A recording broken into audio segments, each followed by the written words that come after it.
Hi, this is Bethany Gagné, founder of the Albany Peace Project, and today I'm here with Michael Wayne, who's an author, a healer, a change agent. And Michael, you've had really, it's been fun to watch you over the years, watching you kind of just come out in the world in new ways. You started out as an acupuncturist, is that right? Yeah. And it was kind of you wrote a book called Quantum Integral Medicine, and that, go ahead. Yeah, Quantum Integral Medicine Towards a New Science of Healing and Human Potential, just based on a lot of research and thoughts and insights I had about our medical system and how fragmented and broken it was, and understanding why. So, and then I just carried on from there. Right. Because you were saying, as an acupuncturist, you know, you work with Eastern medical philosophy, right? Which is proven to show that for chronic diseases, that's a philosophy, that's a medical philosophy that really serves quite well, correct? Oh yeah, medical philosophy, medical approach, yeah, it can really create profound healing, profound change in people.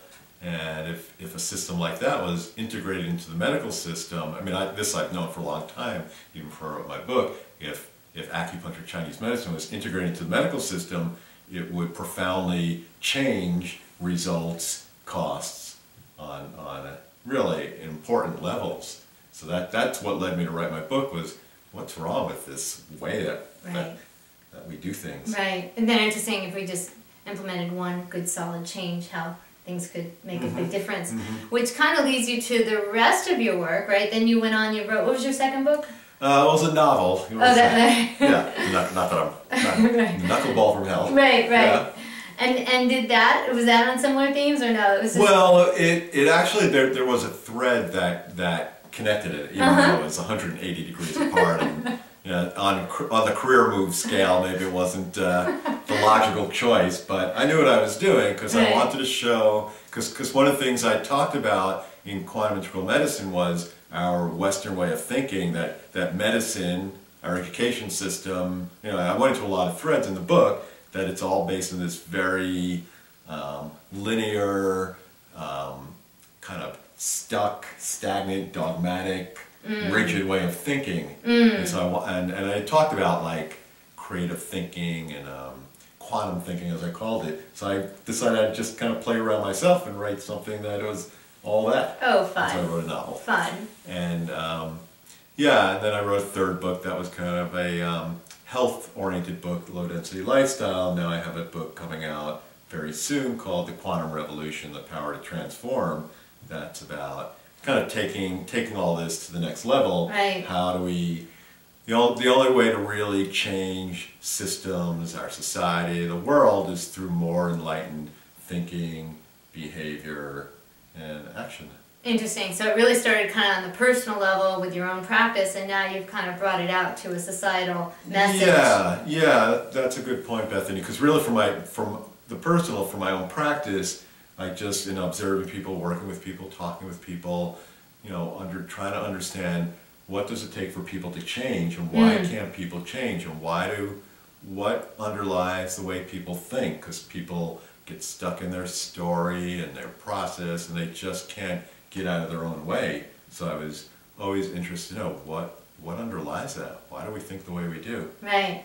And so you kind of talk about the quantum revolution and what that is. Yeah. So well, as you know, because we did an interview in the summer. Well, tables were turned, you interviewed me, but I have a couple of aspects of it. Like, as I've talked about, I have this book coming out. I've been doing an interview series, a video interview series called Interviews with the Leading Edge, in which I've been really honored and privileged to meet a lot of really great people who are thought leaders in the field all around the world, and we get in the same room and I interview them one-on-one for 45 minutes or an hour. And these are people who are modeling this quantum revolution, and they're living that way, and they're changing the world in ways big and small, and a lot of them are under the radar. But it's so this way of life, these changes amidst all the negative that we see in the world are going on, and there's a lot of hopeful, transformative signs. But not only in the big picture, but in the little picture, or the bringing it back home picture, that many people are searching for meaning, searching for changing the way they do things. Yeah. Because they realize things don't work. When they're coming to that crossroads that things aren't working, they're starting to search out more profound ways of expressing themselves.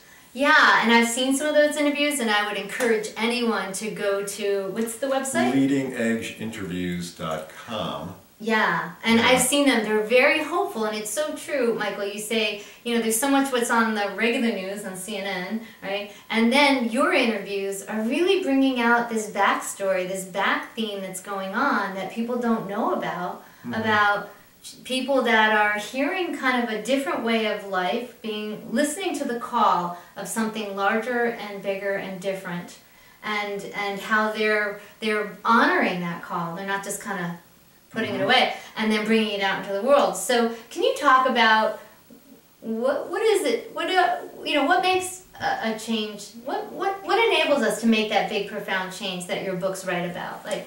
Yeah, well, that's a good question because, like I said, why do we think the way we do and what holds us back? Right. But it's really about how can we access our leading edge? How can we get past that kind of rigid, closed thinking? How can we be aware, develop the mindfulness to be aware when we're acting in that way, when we get reactive, when we get knee-jerk about things? Because the opposite of being closed is being open, and when we move towards that, we feel the shift in our body, we feel the shift in our energy, we feel the shift in our relations with other people. Right. And what the kind of energy you put out is the kind of energy that comes back, but it's keeping the attitude of understanding, even when there's a lot going down that don't go your way. Right. But just rising above that, not getting stuck in that story. So what does that look like if a person has a challenging situation going on, and instead of going into what they're talking about now, closed mindset versus an open mindset, how would a person deal with something if they're closed versus open? Say something really hairy and scary is going on. How does somebody stay open even though things look frightening?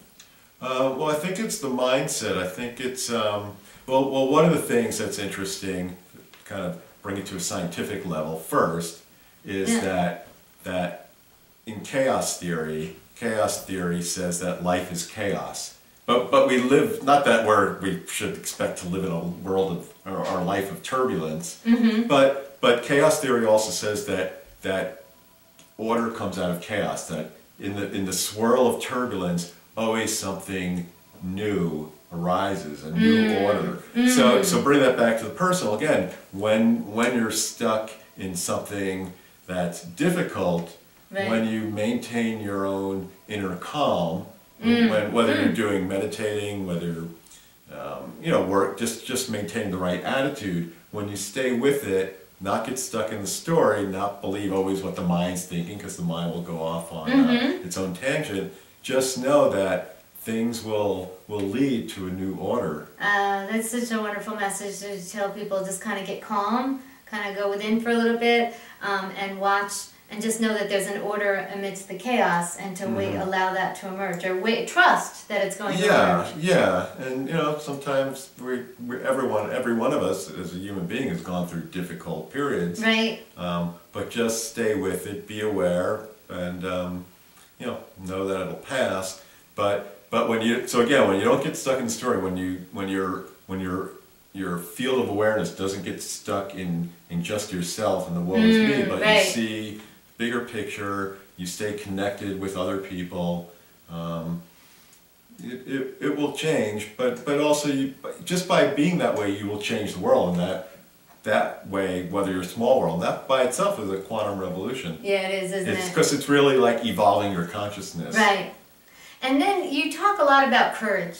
Can you talk about so you're in the chaos, they're trusting that something's going to emerge. There's an amount of courage there, isn't there? Yeah, there's the courage to stand strong. So one of the people I interviewed was this well-known man named Matthew Fox, a former priest, author of numerous books, and he had a saying that the first sign of spirit is courage. And Matthew Fox was a former priest, so he knows a lot about spirit.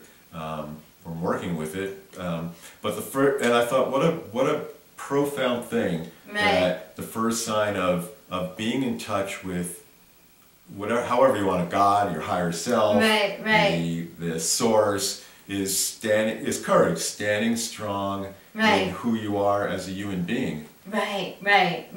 And so a lot of this quantum revolution and the people that you've been interviewing, it sounds as though maybe they've kind of gotten sort of a download, and then they've honored it, and they've had the courage to bring it out into the world even though it didn't exist prior to that, correct? Yeah, that's a good point. And also what I've seen, a common theme is that sometimes the downloads, and this happens for all of us, the downloads it's kind of partial. You don't like all of a sudden it all comes to you. You just start there. A lot of times there's an inkling or a feeling like, I need to walk through that door, take that road, the road less taken. I don't know where it's taking me, but it just feels like that is my calling. Yes.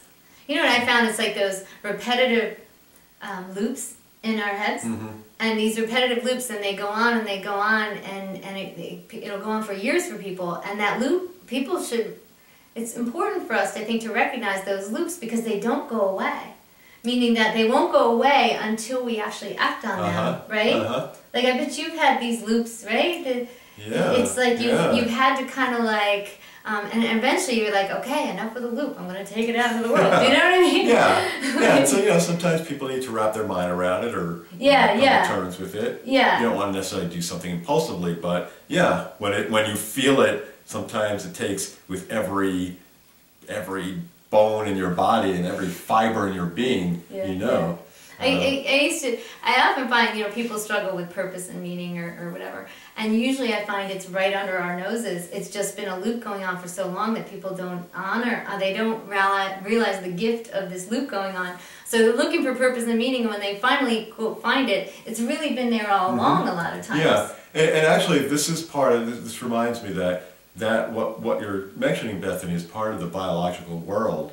And part of our cellular world, because there's the concept, I write about it in my book, The Quantum Revolution, there's a concept of, maybe you're aware of it, imaginal cells. But tell people, so just like the imaginal cells was understood by biologists, the moth, the butterfly that turns into the caterpillar that turns into the butterfly has imaginal cells that are working towards this higher calling, and it takes it to building or creating a chrysalis and finally letting go to what it has to become. So we all have that. We're all looking to become something new. Imaginal cells is kind of our higher calling. That's so beautiful. And at first, with the caterpillar, the immune system fights and tries to destroy the imaginal cells, but they kind of have a snowball effect where they take over. So, so again, because of our minds, we can block it better. But if we listen and if we have to wrap our mind around it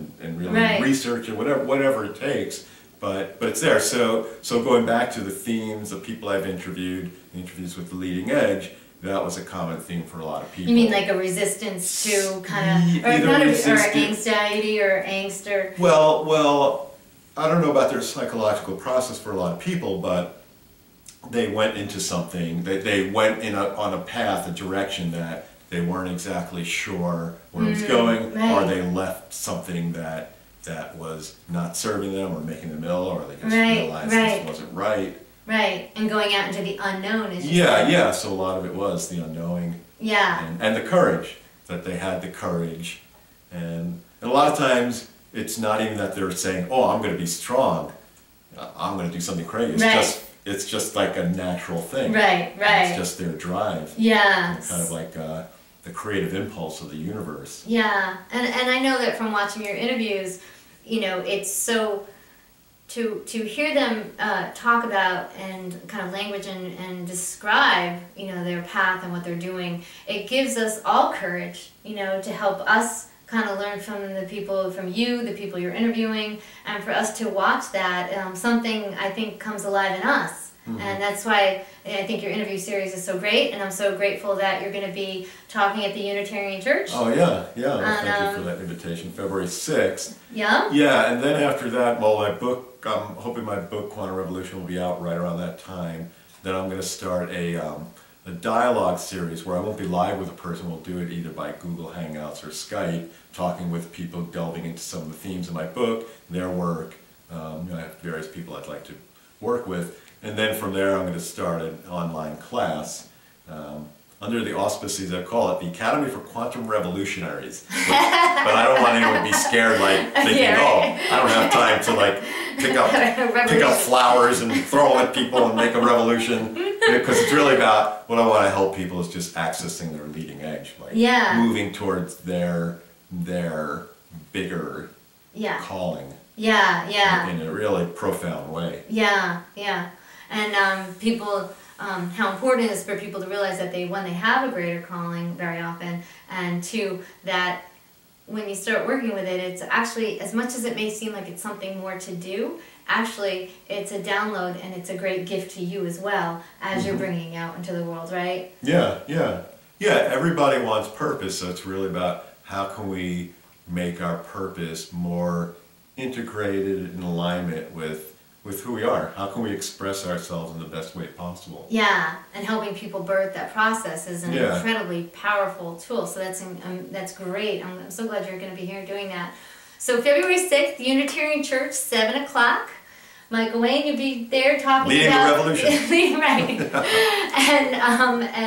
So please, and so that night, you'll be talking about these kind of concepts? Anything else? Well, the quantum revolution, the power to transform, that's the name of the talk. Power to transform, so, right. So it'll be, but also talking about, on the personal level, how do we access the leading edge, talking about, some of the people I've had the honor to meet, talking about this movement towards what I call an open culture, an open society, which is really like being an open vessel, being able to connect better to what you can become. Right, and we all can do that if we're just kind of willing to learn some of these basics and have and get past our rigidity, like going back to what I was saying, get past our rigidities, past our just tight, stuck, closed way of operating. Yeah, exactly. So it's changing the operating system. Yeah. And then Roger Mark is also going to be there. He's the musical director at Unity Church, and so he'll be there as well. So there's some great music of Michael Wayne, and you'll be doing a meditation for us in a little bit, right? Yeah, absolutely. Okay. Yeah. All right. Thank you, and we'll see you tomorrow. Yeah. Peace out. Peace out. Exactly. Good deal. All right.